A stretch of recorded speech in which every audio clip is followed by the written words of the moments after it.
ॐ भद्रं कर्णेभिः शृणुयामदेवाः भद्रं पश्येमाक्षभिर्यजत्राः स्थिरैरङ्गैस्तुष्टुवागुंशस्तनूभिर्व्यसेमदेवहितं यदायुः स्वस्ति न इन्द्रो वृद्धश्रवाः स्वस्ति नः पूषा विश्ववेदाः स्वस्ति नस्तारक्षो अरिष्टनेमिः स्वस्ति नो बृहस्पतिर्दधातु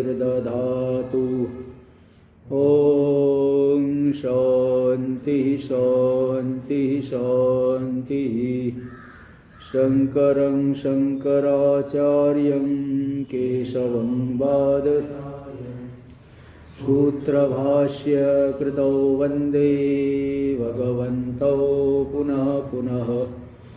ईश्वरो गुरुरात्मेति मूर्तिभेद व्योमवद्व्याप्तदेहाय दक्षिणामूर्तये नमः। ओम शांति शांति शांति। अथर्ववेदीय मांडुक्योपनिषद का जो तृतीय प्रकरण है अद्वैत संज्ञक, इस तृतीय प्रकरण का विचार किया जा रहा है। इसमें जो 47वीं कारिका है, स्वस्थम शांतम सनिर्वाणम अकथ्यम सुखमुत्तमम अजम अजेन गेन सर्वज्ञम परिचक्षते। जो आत्मा, जो ज्ञान स्वरूप आत्मा कैसा है? स्वस्थ है। स्वस्थ मतलब आत्मरूप है, आत्मस्थ है, स्वरूप भूत है, जो शांत सनिर्वाणम। निर्वाण का अर्थ है कैवल्य, कैवल्य संज्ञक, जो दुख से रहित, सनिर्वाणम दुख से रहित। जो इसका 1 नंबर टिप्पणी में किए थे, सनिर्वाण में निर्वृत्ति दुखा संभेदस्य निष्पत्ति, दुख से अमिश्रितता, दुख के मिश्रण का अभाव। वह सुखी सुख है तो कैवल्य है, उसी को निर्वाण शब्द से कहते हैं। तो कैवल्य संज्ञक जो दुख का असंभेद, उसके साथ में वर्तमान जो शांत स्वरूप सुख है, सकल उपद्रवों से रहित। अकथ्यम, जिसका कथन नहीं किया जा सकता वाणी आदि से, ऐसा उत्तम सुख है, अजन्मा सुख है। तो अजन्मा ज्ञेय से अभिन्न वह सुख है, सर्वज्ञ, सर्वज्ञ ब्रह्म स्वरूप सुख है। ऐसा ब्रह्मज्ञानी लोग उस सुख को कहते हैं। इसी का थोड़ा सा रह गया था। हाँ, यही बता रहे कि यदुक्तं परमार्थ सुखमिति तदिदानीम उपपादयति। जो परमार्थ सुख बताया गया, उसी का उपादन युक्तियों से सिद्ध कर रहे हैं। सुखमिति भाष्य में, सुखम उत्तमम निरतिशयम ही, वह जो निरतिशय सुख है, अपरिच्छिन्न व्यापक सुख है, तद योगी प्रत्यक्षम एवं, योगियों के द्वारा प्रत्यक्ष है, योगी लोग उसका अनुभव करते हैं। टीका में, तर्हि सर्वेषाम एवं भायात, जब जो है अपरिच्छिन्न सुख है, व्यापक सुख है, तो सभी को भान होना चाहिए, सब लोग उसका अनुभव करें, सबके सब जो है मुक्त हो जाए। इत्याशंका, ऐसी आशंका होने पर उत्तर दे रहे कि पहले व्यापक है, लेकिन जो आवरण से रहित, अज्ञान से रहित है, उन्हीं को उसका भान होगा। 6 नंबर टिप्पणी में दे दी, आहेति अपरिच्छिन्नम अपि यान प्रति आवरणम न तान प्रतिभाति। वह व्यापक सुख है तो भी जिनके अंदर आवरण नहीं, अज्ञान नहीं, उन्हीं को भाषित होता है सूर्यवत। जैसे सूर्य जिसके चक्षु है उसी को दिखाई पड़ेगा। वो चक्षु होने पर भी मेघमंडल आदि न हो तभी दिखेगा। मेघमंडल से आच्छादित होने पर सूर्य का भान नहीं होता है। ऐसे ही अज्ञान से जो रहित है उन्हीं को भान होता है। इसलिए योगी प्रत्यक्षम ऐसा कह दिया गया, योगी लोग अनुभव करते हैं। भाष्य में न जातम इति अजन, और कोई उत्पन्न सुख नहीं है। उत्पन्न सुख तो क्षणिक होता है, विषयों से उत्पन्न होता है। अनुकूल विषय मिलने पर व्यक्ति कहेगा मैं बड़ा सुखी हूँ, प्रतिकूल विषय हो गया तो मैं दुखी हूँ। तो उत्पन्न और विनष्ट स्वभाव वाला होता है। लेकिन यह ऐसा जो स्वरूपभूत सुख है वह किसी की अपेक्षा वाला नहीं, इसलिए सदा रहने वाला है। तो न जातम इति अजम यथा विषय विषयम, जैसे विषय विषयक ज्ञान है वैसा ही नहीं है। ये वैधर्म्य दृष्टांत दे दिए। देखो 3 नंबर टिप्पणी में, देखो 3 नंबर टिप्पणी में दी, घटादि विषयकम ज्ञानम यथा जनिमत। घटादि विषयक जो ज्ञान है जैसे उत्पत्तिमान होता है, न तथा इदं ब्रह्म स्वरूपम ज्ञानम। ब्रह्म स्वरूप भूत जो ज्ञान है, सुख है, वह उत्पत्तिमान नहीं है बल्कि नित्य है। इसलिए यहाँ वैधर्म्य दृष्टांत दिए। जैसे तर्क संग्रह में आया है, ऊष्टः कीदृगिति पृष्ठे, ऊँट कैसा होता है, पूछे ऊँट कैसा होता है, तो उदाहरण दिया, अश्वादिवत न समान पृष्ठो न ह्रस्व ग्रीव शरीरस्य। घोड़े की पीठ तो समान होती, समतल होती है, किंतु जिसकी पीठ समतल न हो वह ऊँट है। और न ह्रस्व ग्रीव शरीरस्य, अन्य का गर्दन छोटा होता है, शरीर भी छोटा होता है, लेकिन ऊँट का शरीर छोटा नहीं है और गर्दन भी छोटी नहीं है। तो वैधर्म्य दृष्टांत दे दिए। अश्वादिवत न समान पृष्ठो न ह्रस्व ग्रीव शरीरस्य। इसी तरह से जैसे विषय विषयक ज्ञान होता है, उत्पत्तिमान होता है, विनष्ट हो जाता है, यह ज्ञान स्वरूपभूत सुख से अभिन्न ज्ञान उत्पत्तिमान नहीं है, वह हमारा स्वरूप ही है, ये बता दी। इसलिए अजम कह दिए। टीका में, ज्ञान से अजातत्वे वैधर्म्य दृष्टान्तम यथेति। ज्ञान जो है उत्पत्तिमान नहीं, यह ज्ञान स्वरूपभूत ज्ञान जो कि सुख से अभिन्न है, इसमें वैधर्म्य दृष्टांत दे दिए। यथा विषय विषयम, जैसे विषय विषयक ज्ञान है, सुख है, वह तो उत्पत्तिमान होता है, लेकिन यह ज्ञान, यह सुख ऐसा नहीं है। भाष्य में, अजेन अनुत्पत्तेन अनुत्पन्नेन ज्ञेयेन व्यतिरिक्तम सत्। अजन्मा जो अनुत्पन्न ज्ञेय है ब्रह्म है, उससे अव्यतिरिक्तम, ब्रह्म से अभिन्न होते हुए, स्वेन सर्वज्ञ रूपेण, अपनी जो सर्वज्ञ रूपता के द्वारा जो है सर्वज्ञम ब्रह्मैव सुखम परिचक्षते। सर्वज्ञ ब्रह्म को ही ज्ञानी लोग सुख स्वरूप कहते हैं। परिचक्षते यानी कथयंती ब्रह्मविद, ब्रह्मज्ञानी लोग ऐसा कहते हैं। इस तरह से वह जो सुख है सदा रहने वाला है, किसी अपेक्षा से नहीं होता है। लेकिन सभी को भान क्यों नहीं हो रहा है? क्योंकि अज्ञान दशा में आवृत है, इसलिए भान नहीं हो रहा है। अज्ञान जब नष्ट हो जाए ज्ञान के द्वारा, तो असुख सबको अनुभव में आएगा, जो भी ज्ञान प्राप्त कर लिए है। इस तरह से 47वीं कारिका हो गई। उक्ता नाम उपायानाम परमार्थ सत्यत्वे सति अद्वैत हानि। बोले जो आपने ज्ञान अभ्यास आदि उपाय बताया, उपाय सत्य है कि मिथ्या है? जिस उपाय के द्वारा ब्रह्म की प्राप्ति हम करेंगे, वह उपाय सत्य है कि मिथ्या है? यदि उपाय परमार्थ सत्य है, तब तो द्वैतापत्ति हो गई, अद्वैत नहीं सिद्ध हो पाएगा। यदि उपाय पारमार्थिक नहीं है, तो मिथ्या उपाय से सत्य ब्रह्म की प्राप्ति कैसे होगी?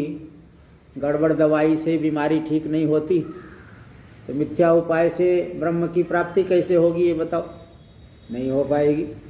यही कह रहे, उक्तानाम उपायानाम परमार्थ सत्यत्वे सति। उक्त उपाय अगर परमार्थ सत्य है तो अद्वैत हानि, अद्वैत की हानि हो जाएगी। और अन्यथा अगर उपाय सत्य नहीं, पारमार्थिक नहीं है, तो गलत उपाय, जो उपाय ही ठीक नहीं है, तो फिर परमार्थ की प्राप्ति कैसे होगी?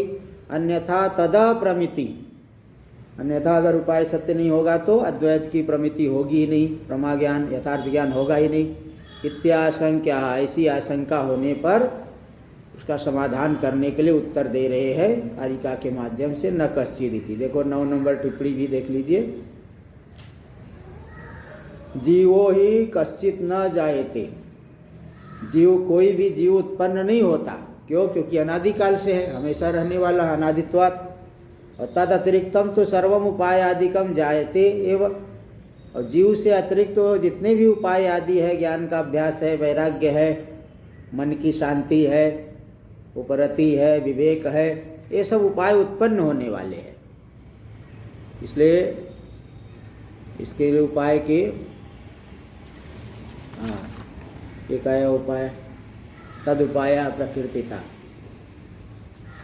एक आया को संति ये हेया तद उपाय, लक्ष्य की प्राप्ति करके जो छोड़ दिए जाए उन्हें उपाय कहते हैं। ऐसा एक पंक्ति आती है, उपाया संति ये हेया ते उपाया, उपादायापि ये हेया ते उपाया प्रकृतिता, उपादायापि ये हेया तद उपाया प्रकृतिता, जिनको ग्रहण करने करके भी बाद में छोड़ दिया जाता है। हाँ, उपादायापि ये हेया ते तद उपाया प्रकृतिता, ग्रहण करके भी जिनको बाद में छोड़ दिया जाए। अरे भाई कहीं जाना है, वाहन पकड़े, ट्रेन पकड़े, तो क्या हमेशा पकड़ के रखोगे? ट्रेन में ही बैठे रहोगे? और जब आपका लक्ष्य आया तो उसको छोड़ दिए। तो उपादायापि ये हेया ते उपाय प्रकृतिता, ग्रहण करके भी जिनको छोड़ दिया जाता है बाद में उनको उपाय कहा जाता है। तो ये यहाँ बता रहे कि जो जीव तो अनादिकाल से है, किंतु जीव से अतिरिक्त जो उपाय आदि का है सब उत्पन्न होते हैं। जायते व इति असत्यम, इसलिए जितने उपाय है सबके सब उपाय कैसे है? मिथ्या है। क्यों? जनिमत्वाद, उत्पत्तिमान होने से, इति नाद्वैतम हीयते, इसलिए मिथ्या उपाय से भी सत्य की प्राप्ति हो जाएगी।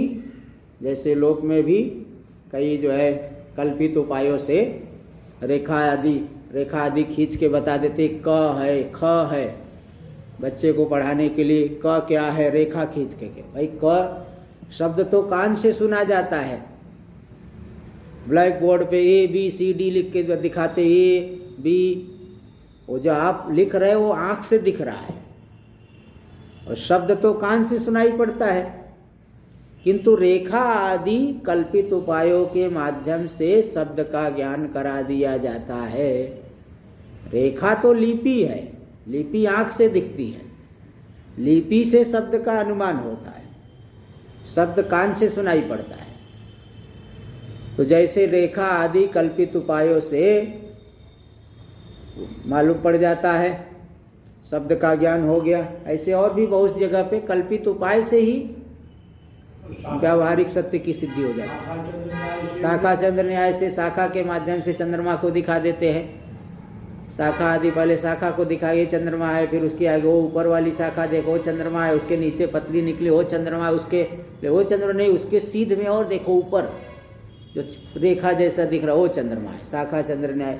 तो कल्पित उपाय से भी यथार्थ का ज्ञान होता है, इसलिए यथार्थ को जानने के लिए उपाय सत्य होना चाहिए ऐसा कोई जरूरी नहीं है। जैसे कि वो दर्पण लगा के रखते हैं गाड़ी में, साइड मिरर, उससे पीछे वाली गाड़ी का ज्ञान हो जाता है। तो उपादायापि ये हेया ते उपाया प्रकृतिता, जिनको ग्रहण करके भी बाद में छोड़ दिया जाता है लक्ष्य पूरा होने पर, उन्हें उपाय कहते। उपाय कोई सत्य होना आवश्यक नहीं है, इसलिए अद्वैत की हानि नहीं है। इसी अभिप्राय से अंतिम तीसरे प्रकरण की अंतिम कारिका यहाँ ला रहे हैं 48 नंबर। न कश्चित् जायते जीवः संभवस्य न विद्यते एतत्तदुत्तमं सत्यं यत्र किंचित् न जायते।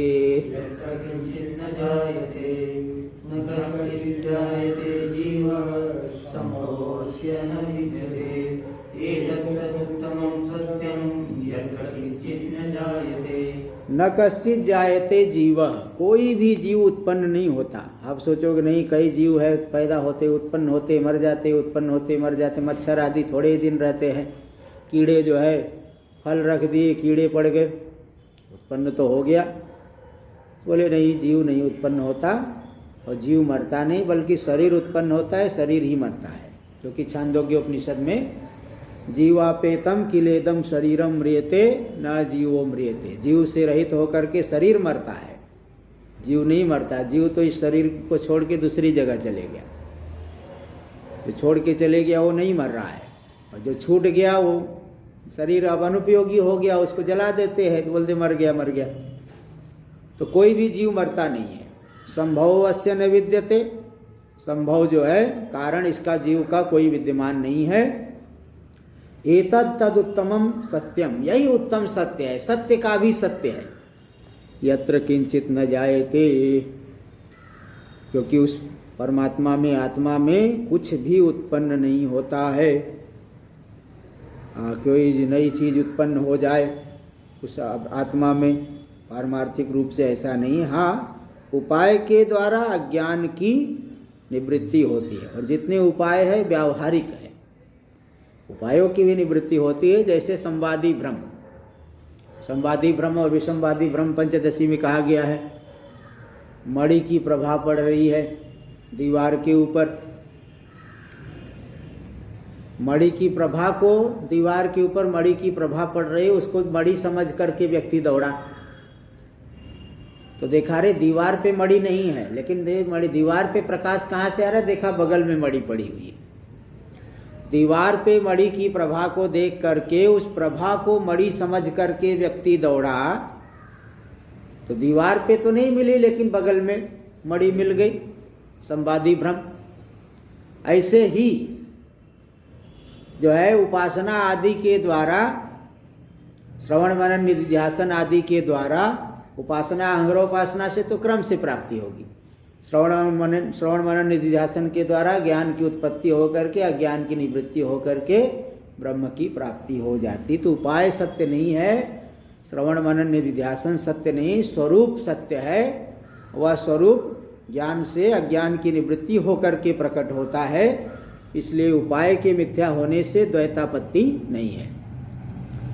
एतत् तदुत्तम। और दूसरा होता है असंवादी, विसंवादी भ्रम। विसंवादी भ्रम में क्या होता है कि वो भ्रांति तो हुई लेकिन वो वस्तु नहीं मिलेगी। जहां तो भ्रांति, संवादी भ्रम में भ्रांति से भी वस्तु मिल गई। विसंवादी भ्रम में क्या, दीप की प्रभा को मणि समझ करके दौड़ा, दीप की प्रभा को सोचा मणि है, समझ के दौड़ा, अरे ये तो दीपक है, दीप की प्रभा है, तो दीप, वहां मणि नहीं मिलेगी। और मणि की प्रभा को मणि समझ करके दौड़ेगा तो मणि तो मिल जाएगी। तो ये जो है संवादी भ्रम में जैसे भ्रांति होने पर भी वस्तु मिल जाती है, ऐसे ही ये सब जो उपाय है संवादी भ्रम के समान ही है। मिथ्या होने पर भी, कल्पित होने पर भी सत्य वस्तु की प्राप्ति करा देते हैं। तो एतत् तदुत्तमम सत्यम, ये सभी, ये जो ब्रह्म है वो सत्य का भी सत्य है, उत्तम सत्य है। यत्र किंचित न जायते, जिस ब्रह्म में थोड़ा से अभी उत्पन्न नहीं होता, कुछ भी उत्पन्न नहीं होता। टीका में देख लीजिए, तत्र हेतु आह न कश्चित जायते जीव, जीव कोई उत्पन्न नहीं होता। इसमें क्या हेतु है, संभव अवश्य न विद्यते, क्योंकि इसका कोई कारण ही नहीं है। कोई चीज तब उत्पन्न होगा जब उसका कोई कारण हो, और जीव का कोई कारण ही नहीं तो उत्पत्ति कहां से होगी, ये बताओ। कारण लाओ तो उत्पत्ति मान लो, और जो कारण ही नहीं तो कहां से उत्पत्ति करोगे आप। श्लोकाक्षराणि व्याकर्तुम भूमिकाम करोति, श्लोक की अक्षरों की अभिव्यक्ति करने के लिए, व्याख्यान करने के लिए भूमिका बना रहे। सर्वोपि इति भाष्य में, सर्वोप्ययं मनोनिग्रहादिर, हाँ भूमिकाम करोति, भूमिकाम पद लिख दीजिए, भूमिका पद वहाँ नहीं है, तो भूमिकाम करोति। सर्वोपि, सर्वोप्ययं मनोनिग्रहादिर, ये जो मनोनिग्रह आदि उपाय बताया गया, ये मनसो निग्रहायत्तम अवयम सर्वयोगिनाम दुख क्षया प्रबोधश्चाप्यक्षया शांतिरेव च। बताया मन के निग्रह के अधीन ही योगियों को जो है दुख का क्षय और अपरिमित सुख का अनुभव होता है। और ये जो समाधि आदि को बताया गया, विवेक वैराग्य आदि को बताया गया, ये सभी के सभी उपाय जो है कैसे है, मृल्लोहादिवत, मृल्लोहादि के समान। जैसे मृल्लोहादि दृष्टांतों के द्वारा सृष्टि बताई गई है,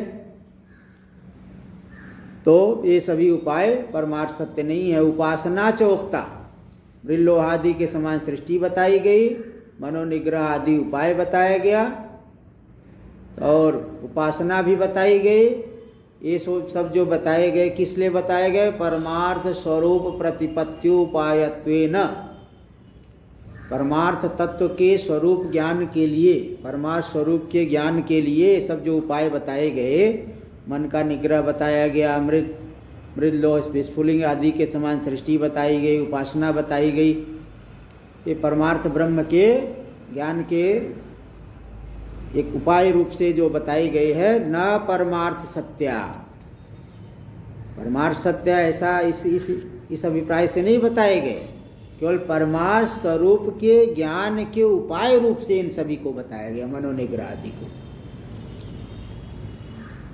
टीका में देख लीजिए, व्यावहारिक सत्यत्वम एवं उपायान न परमार्थ सत्यत्व, जितने उपाय है मनोनिग्रह आदि व्यावहारिक सत्य है, परमार्थ सत्यता उनमें नहीं है। इति अंगीकृत्य, ऐसा स्वीकार करके, इसको मान करके सृष्टि पारमार्थिक सत्यस्य प्रतिपत्ति उपायत्वेन युक्ता, इसलिए जो सृष्टि है वह बताई गई पारमार्थिक सत्य के ज्ञान के उपाय रूप से ही कही गई है। सृष्टि कोई सत्य है इस दृष्टिकोण से नहीं बताई गई, वो केवल सत्य के ज्ञान के उपाय रूप से बताई गई। इत्याह मृदलिंग लोहादिवत सृष्टि। यदुक्तं मनोनिग्रहादीनां परमार्थत्वे अद्वैत हानि, पूर्व पक्षी ने शंका किया था कि मनोनिग्रह आदि उपाय सत्य है कि मिथ्या है, सत्य होंगे तो अद्वैत की हानि हो जाएगी। तो परमार्थत्वे अद्वैत हानि खंडाकार कर लेना, परमार्थत्वे अद्वैत हानि। यदुक्तं मनोनिग्रहादीनां परमार्थत्वे अद्वैत हानि रीति, तत्र इस विषय में उत्तर दे रहे कि नहीं, वो परमार्थ नहीं, न परमार्थ सत्य इति, परमार्थ सत्य है इस दृष्टिकोण से उपायों को नहीं बताया गया, किंतु परमार्थ ब्रह्म स्वरूप के ज्ञान के उपाय रूप से उनको बताया गया। तेषाम अपरमार्थत्वे कथम अद्वैत प्रतिपत्ति, बोले जब उपाय ही मिथ्या है तो अद्वैत ब्रह्म का ज्ञान कैसे होगा, अद्वैत ब्रह्म की प्रतिपत्ति कैसे होगी? बोले इत्यपि न, इस शंका को भी आप नहीं करना, अद्वैत की मिथ्या से अद्वैत का ज्ञान कैसे, सत्य का ज्ञान कैसे होगा? इत्यपि न, यह भी आपका कथन ठीक नहीं है, क्योंकि व्यावहारिक सत्यानामपि तत्प्रमिति हेतुत्वस्य प्रतिबिंबवद उपपत्ति है। व्यावहारिक सत्य पदार्थ भी पारमार्थिक पदार्थ के ज्ञान के प्रमिति के हेतु बन जाते, यथार्थ ज्ञान के हेतु बन जाते। कैसे? प्रतिबिंब के समान। जैसे प्रतिबिंब को देख करके बिंब का ज्ञान हो जाता है, तिलक आदि लगाना, आईने में देख करके यहाँ तिलक लगा लिए बीच में, बिना आईना देखे इधर उधर तिलक लग जाता है, गलत जगह लग जाए, और आईना देख करके लगाएंगे तो ठीक जगह पे, आईना देख करके बाल दाढ़ी सब बनाते हैं तो सही से बन जाता है। क्या आईने में बनाओगे दाढ़ी बनाना है तो? अरे आईने देख करके इधर बनाते हैं। तो जैसे प्रतिबिंब को देख करके बिंब का ज्ञान हो रहा है, कहाँ बाल है, कहाँ काटना है, कहाँ तिलक लगाना है, ये सब मालूम पड़ता है। तो प्रतिबिंब सत्य नहीं है, प्रतिबिंब मिथ्या होने पर भी सत्य बिंब का ज्ञान हो जाता है। तो व्यावहारिक सत्यानामपि तत्प्रमिति हेतुत्वस्य, व्यावहारिक सत्य पदार्थ भी परमार्थ की प्रमिति के हेतु बन जाते हैं। कैसे? प्रतिबिंब के समान, जैसे प्रातिभाषिक प्रतिबिंब से व्यावहारिक मुख आदि बिंब का ज्ञान हो जाता है। उपपत्ति रीति भाव। उपायानां व्यावहारिक सत्यत्वेन, यहाँ पे 5 नंबर टिप्पणी है। उपायानां व्यावहारिक सत्यत्वेनैव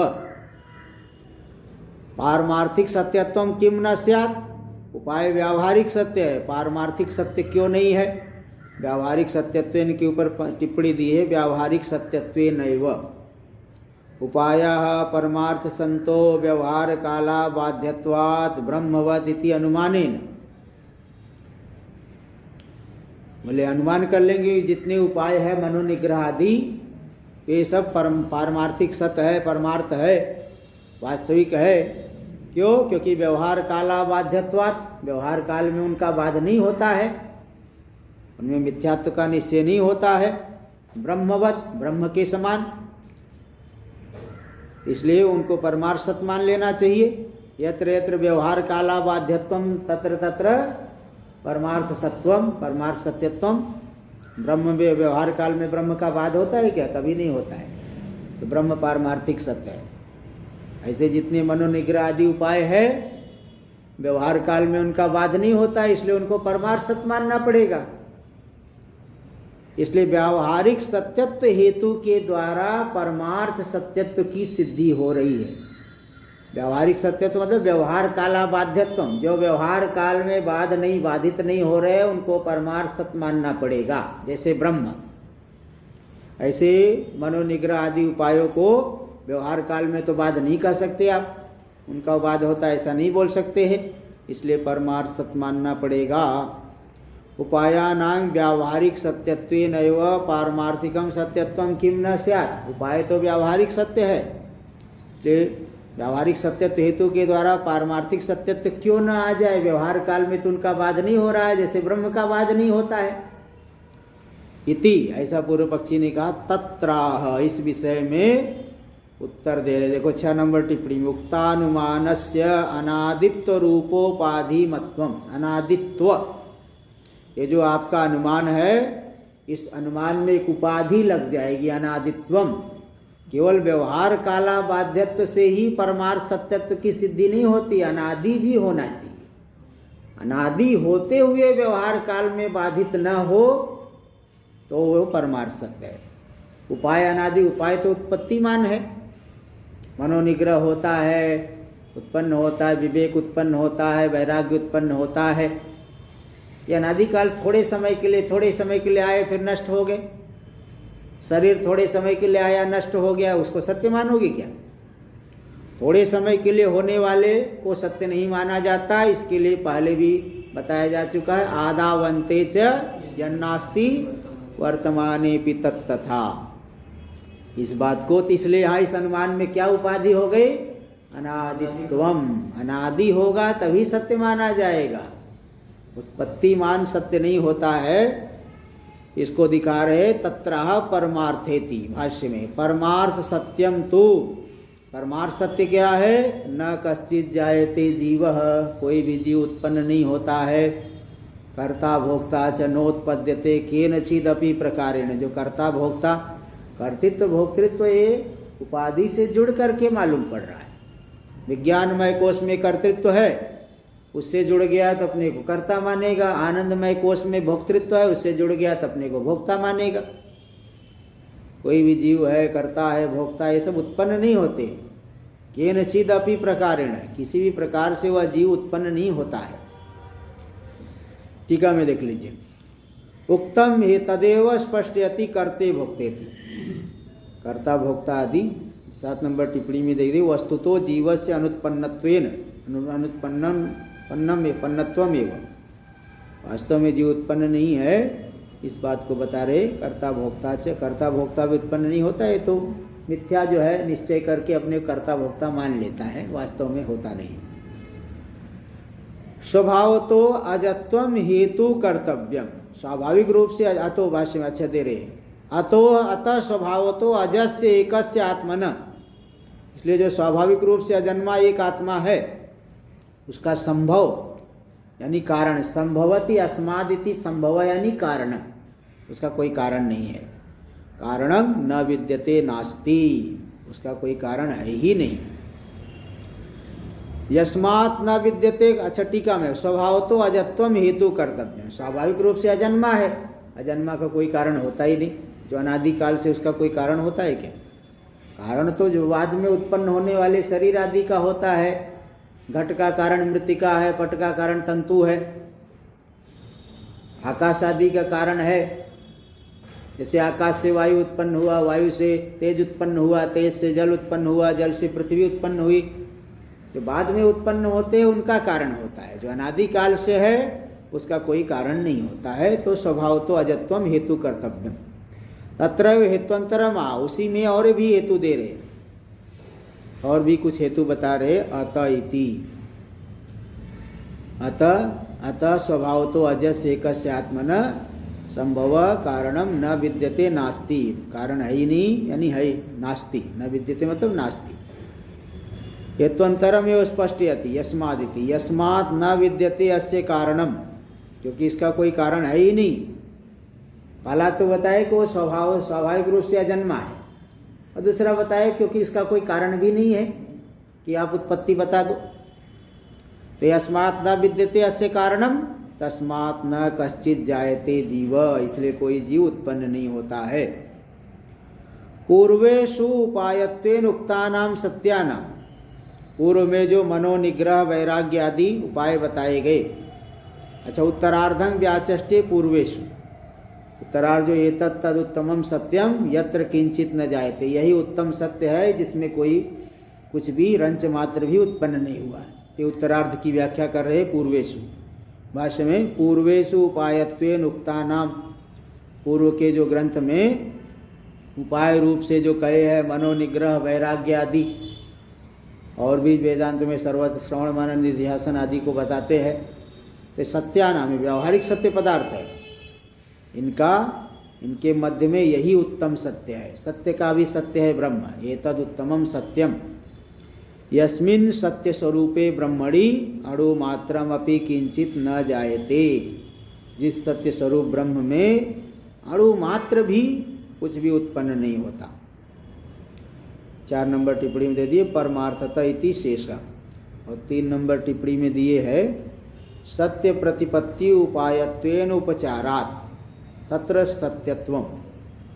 बोले उपाय को आप सत्य, सत्यों का सत्य ब्रह्म है, तो उपाय को आपने सत्य कैसे कह दिया?